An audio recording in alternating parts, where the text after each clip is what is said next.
On today's head-to-head, we have WWE 2K14 taking on WWE 2K19. Now, these two games are held in very high regard, especially with the younger generation of WWE game fans. Anytime you see a rankings of the top WWE 2K games of all time, inevitably you will see these two games at the top of said list. Now, this could be for a variety of reasons. Maybe the younger generation did not grow up playing the SmackDown games. Maybe they just got into video games or wrestling at a later date. Whatever the reason is, these two games stand head and shoulders above the rest of the pack, so I thought it was very appropriate to start my head-to-head series with these two games. So I guess I'll start with 2K14. This game was developed by Yuke's, the same as 2K19, but it advances on the Predator engine that was first introduced in WWE 12. Now, the Predator engine, for those of you that don't know, was a completely revamped gameplay engine of the previous Yuke's games, SmackDown vs. Raw. A lot of people say that the gameplay was starting to grow stale, myself included. From, SmackDown vs. Raw 2008 to 2011, the gameplay was very similar, but what's unfortunate about the Predator engine is that the complete overhaul unfortunately took away from the great weapon physics of SmackDown vs. Raw 2011 that we all grew to love. I think even today, SmackDown vs. Raw 2011 weapon physics are at the head of the table. That's the standard bearer in terms of weapon physics, and I don't think we've quite reached it ever since, but nonetheless, the Predator engine was refined in WWE 13. I thought it was much better. It was more polished. Moves looked more fluid in that game than they did in WWE 12. A lot of finishers kind of looked a little wonky, but you got to give them the benefit of the doubt over at Yuke's, right? It was their first, overhaul of the gameplay engine. So I overlooked a lot of that stuff, like the silly F5s and stuff in particular that looked a little bit off. But in WWE 2K14, it was Predator Engine 3.0. And in a lot of ways, you could look at WWE 2K14 as the culmination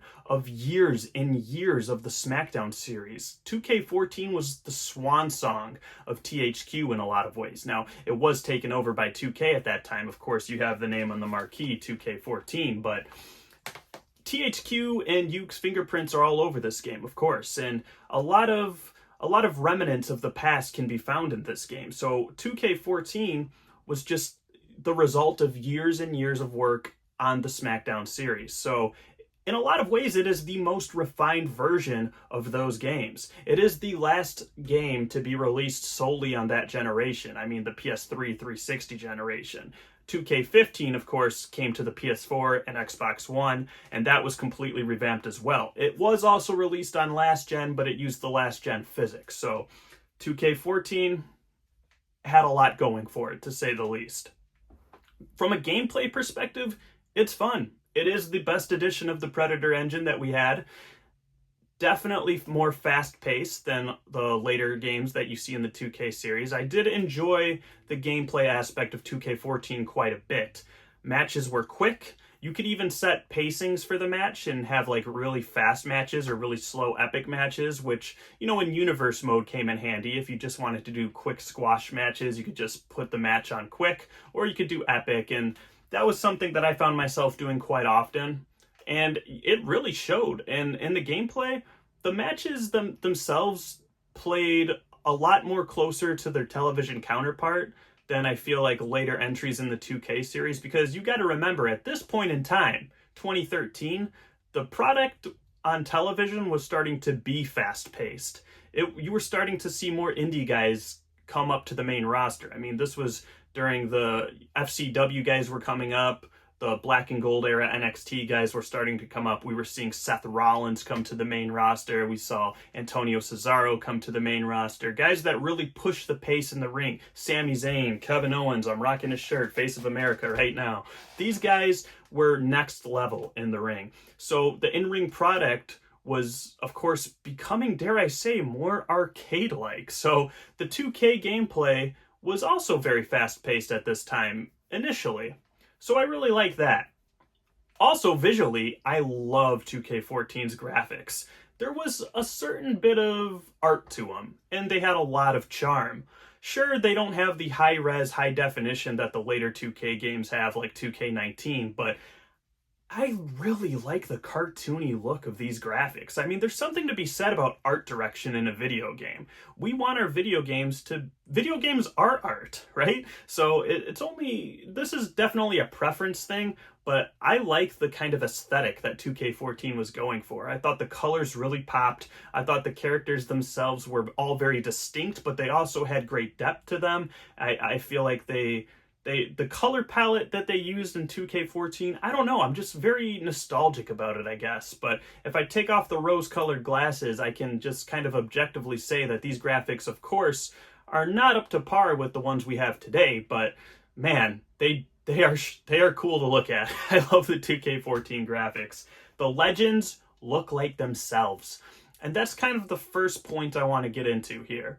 Macho Man Randy Savage looks great in this game. In 2K19, not so much. Now, the difference in art style has a lot to do with that, in my opinion. They tried to go for a more realistic approach with 2K19, and maybe they used some old face scans they had from just old photos and stuff. Of course, rest in peace, Randy Savage. He's not available to do a facial scan these days, so they kind of had to make do with what they had. But I think the model they had in 2K14 looked really good.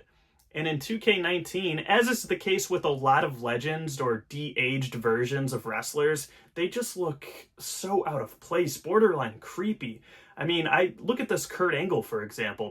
What the heck is that? It looks like a monstrosity. 2K14, because of their art direction, because of the system limitations of the PS3 and the 360, they actually were able to work magic with that, and it made the game better. So the lower ceiling on those consoles, being the 360 and PS3, actually was advantageous for 2K14. So in the graphics department, I'm gonna give the nod to 2K14 for graphics. I know that sounds crazy, but I hope you guys can kind of see where I'm coming from. Aesthetically, this game is very pleasing, especially when you get into all the different arenas, and I guess we have to touch on that next. There is a lot of unlockables in 2K14, a lot of different legends. It's a big roster, not as big as 2K19, but you also have to consider 2K19 has a lot of duplicates of wrestlers, which, make no mistake about it, so does 2K14. You can unlock like 10 different Hulk Hogans from all his different WrestleMania attires, but there's also a great list of legends, managers that you can unlock, and I like getting different entrances too for these different superstars, like Hulk Hogan coming out with the American flag to face Sergeant Slaughter. That stuff is just cool. And I guess we have to segue into the 30 Years of WrestleMania mode, which is this game's showcase mode, which was just an add-on from, not an add-on, but it was like the sequel to the Attitude Era mode from WWE 13. Because WrestleMania 30 was at this time. So, of course, we had to do a 30 Years of WrestleMania showcase, just like we had the 40 Years of WrestleMania last year. But needless to say, 2K14 did that a hell of a lot better, because it had every WrestleMania represented. Literally every WrestleMania, sometimes multiple matches on a WrestleMania, like WrestleMania 10, for example. So I really like that. I thought the mode itself was pretty good. It had a good mix of real-life footage and in-game footage. For example, you would see promos before matches like Randy Savage and Shawn Michaels cutting cool promos. They're real-life promos, but it was done with the video game graphics, which in my opinion is a lot cooler to see than the real footage. I like seeing a recreation of these big moments in-game. And you don't have all that lame back and forth cutting between real footage and in-game footage that kind of just breaks your immersion totally. In 2K14, you don't have any of that. Once you're in the gameplay, you're in the gameplay, and you might get a video package before the match, which uses real-life footage. That's fine. The mode does a terrific job at really setting the stage for each WrestleMania. You actually feel like you're in that time period with the camera effects, and even the pre-match title screens look fantastic. I really like that a lot. You have JR and King, of course, doing commentary, who maybe weren't around for a lot of the older WrestleManias, but it's still nice. It's like a fresh take to hear how they would call those matches. So not only is it a history lesson for those who maybe weren't around to watch those initial WrestleManias, but it's also a fresh perspective for those of us who have watched those matches to death to see how they would be called with the greatest commentator of all time, Jim Ross, and Jerry the King Lawler, calling the matches. So I was fine with that. I thought it was a lot of fun. You also have the defeat the streak mode with The Undertaker, or you could defend the streak. And this is basically either a gauntlet match if you're defending the streak, just, you know, kind of like the slobber knocker match from Just Bring It. Just eliminate as many opponents as you can. And then you have defeat the streak, which is just a one-on-one match with The Undertaker. And he's really difficult to beat, and he has a bunch of comeback resiliencies, like he can turn off the lights and appear behind you with a finisher store, things like that. And that's a lot of fun too. You can go for a high score, and there's a leaderboard for online where you can upload your score. That's kind of fun to see how you stack up against other people. And that match was a hell of a lot of fun for me. It actually, all my time practicing my faction live events and all the cheese where you have to defeat a Galaxy Opal with like a bronze card, for example, really prepared me in a new way for the defeat the streak mode. So when I went back to it for this video, I was able to just kick the hell out of The Undertaker, and it was a lot of fun. So I guess thanks 2K for that. Other than that, you have a simplified universe mode. There's no loading screens in between things. You can really get in and out of what you need to do rather quickly. The storylines are very basic. Nothing's going to really blow your mind. It's pretty run-of-the-mill universe mode. A little bit watered down, in my opinion, from previous years. And of course, as we went on with the 2K series, for some reason, universe mode kind of just got more and more watered down, right, into what it is today. But in 2K14, I think it's serviceable, and there's something to be said about the simplicity and ease of use of it that really resonated with me. As somebody who doesn't like to spend a ton of time setting up my universe mode, this one was really easy to get in and out of, so I did appreciate that. The creation suite is a mixed bag. In some respects, it's pretty limited in terms of the superstar threads and customizing actual superstars on the roster, but it has a whole new creation mode that 2K19 doesn't have, and that's the story designer. And what 2K14 may come up short in for other modes, like it doesn't have a Myrise or a career mode, it has Story Designer, which is limitless in terms of possibilities for gameplay. You could have hundreds and hundreds of hours just playing, designing different stories, downloading other people's uploaded stories and playing those. I mean, the possibilities, when I say they're limitless, I know that sounds cliche, but they really are. You can design a story any way you see fit. You can have branching paths with different outcomes. You can do just so many cool things in the story mode. You can make your own kind of season mode from the old SmackDown vs. Raw games however you see fit. And they're not voiced over, of course not, but you can just put in text however you want. It's so cool. I long for the day where we can see this return. Could you imagine in the next 2K game, 26, if they have a story designer in that, where we can make our own stories? And with all the awesome content creators and community creations people that upload all these awesome arenas and superstars, imagine all the cool stories we could play too. I mean, I can't be alone in that, right, guys? You guys want to see story designer return? That is a huge plus in 2K14's favor, as opposed to 2K19, which does not have that mode, unfortunately.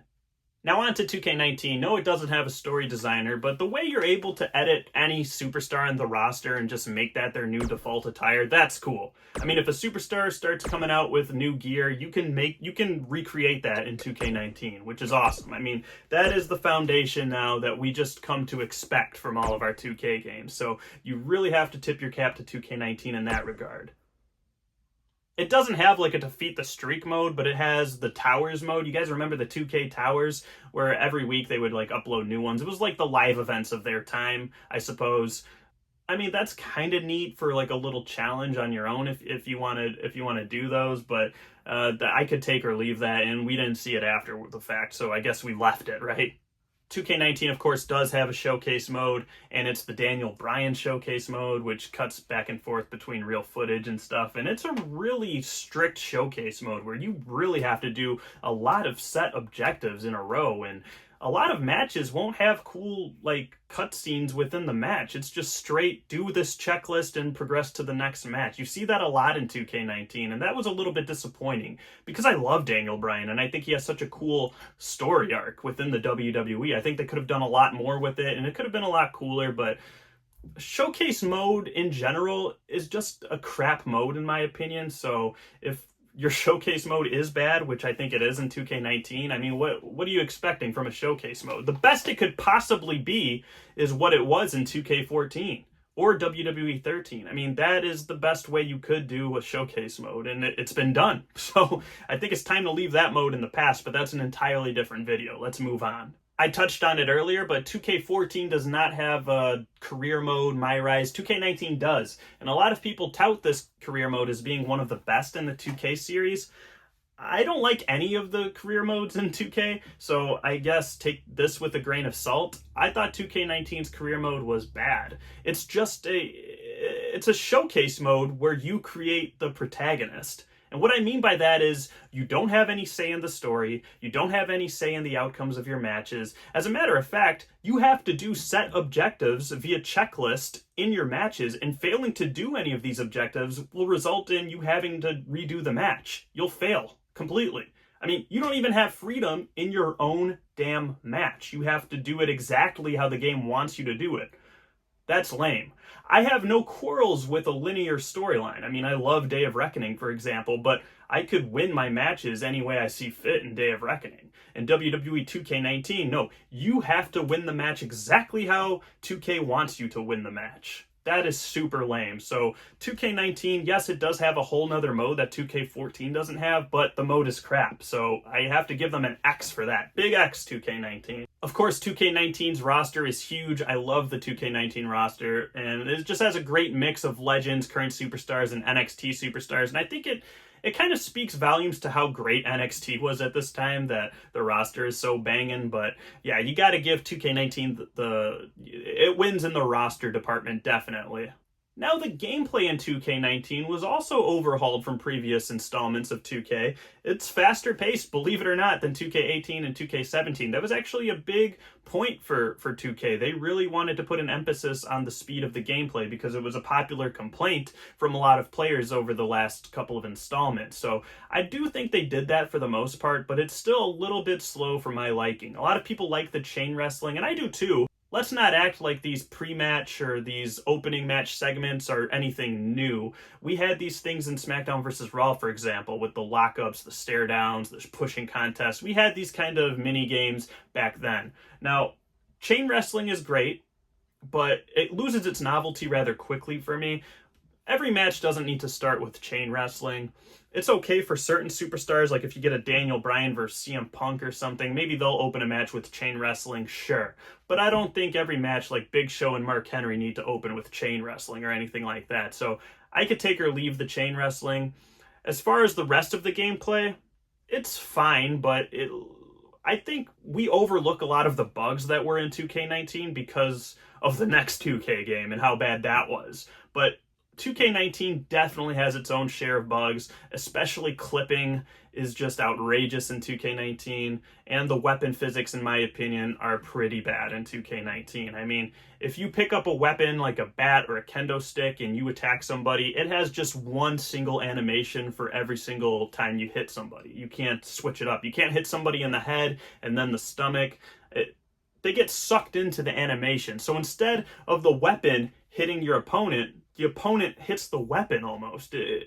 Does that make sense? And this kind of goes back to my point about 2K14 being built off the Predator engine, which overhauled the physics that we saw in SmackDown vs. Raw 2011, where the weapon physics were just sensational. You could hit somebody with a weapon in a variety of different ways. It wasn't so animation-based. And now in 2K19, it became so restrictive, and it just lost a lot of the fun element that even 2K14 had. So the gameplay is really going to come down to a preference thing as to which one you think is better. I'm going to give it to 2K14. I have a whole lot more fun playing 2K14 than 2K19, and if for nothing else, for this reason right here. The reversal system in 2K19 is so bad, it makes me not want to play the game sometimes. I hate having stock reversals. You only have a set amount of reversals, and then as the match progresses and you use one up, you can replenish that stock. But if you're out of reversals, you're a sitting duck. And that is so easily exploitable by any opponent with half a brain.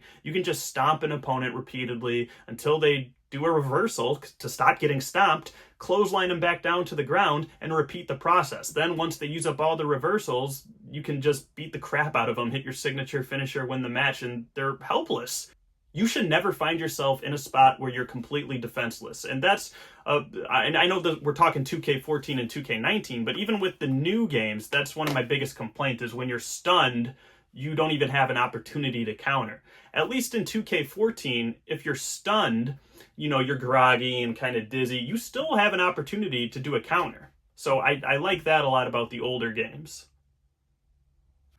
Another point of emphasis I want to touch on here is the commentary. I think it's a lot better in 2K14, which is crazy to say on the outside, right? But when big moments happen in 2K14, they at least get addressed by the commentary team. In 2K19, it seems like they're so one-track minded. They have these canned lines they're supposed to say, and they don't really react to the match that's happening in front of them, especially for really crazy moments like Hell in a Cell. Yeah, they don't react the best in 2K14, but if you leap off the cell or throw somebody off of it, it will get mentioned. They're by the edge. For the love of God, don't do it. That's it. Stop the damn match. There's no way anyone can continue after that. That was an insane move. Oh, what's he going to do to follow that up? In 2K19, you're lucky if they even mention that somebody got thrown off the cell. Seriously, it's that bad. Check out this clip from a 2K19 review I did years ago. I powerbomb this mofo. Off the cell, through the table, into their laps, nothing. So, hey, I let them finish their thought, right? Because maybe they just don't like interrupting or whatever. Leap off the cell, nailed it. Corey Graves says, nailed it. And that's all I get. That is ridiculous. I drop an elbow off the top of the cell, in his lap, essentially, and all he has to say is, nailed it. Screw you, 2K.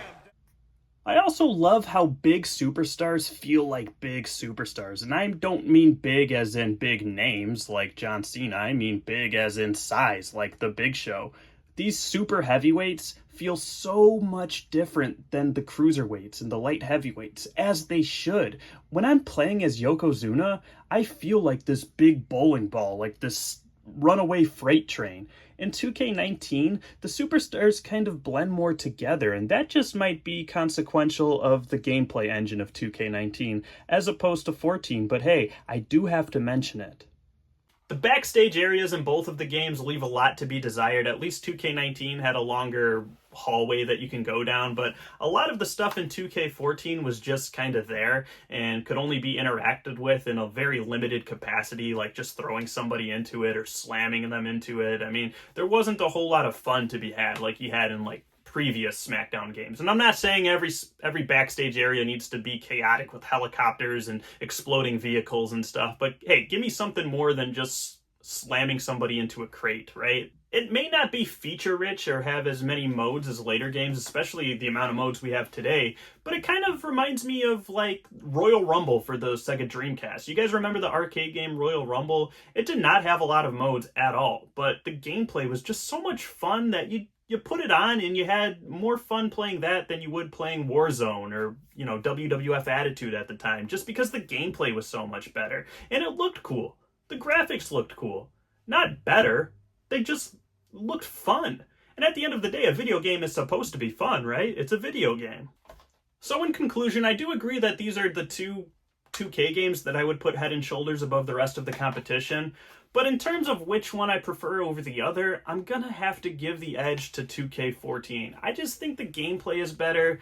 The showcase mode, 30 Years of WrestleMania, I enjoyed more than whatever the Daniel Bryan showcase mode was in here. The career mode in 2K19 was just like a slap to the face.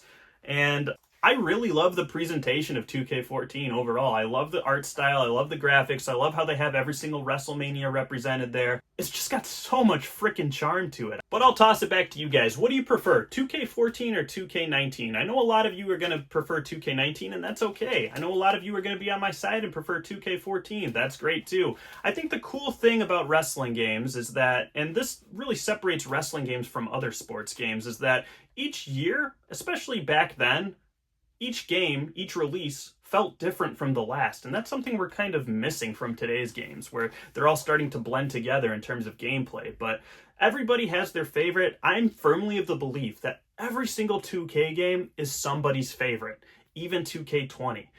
everybody has a story or a nostalgic feeling about a certain game. Every wrestling game is somebody's favorite. So let me know down below in the comments what you think. If you like this video, let me know. Leave a like, a sub, all that good stuff. And I will catch you guys next time on Head to Head. Until then, be well and take care. Peace.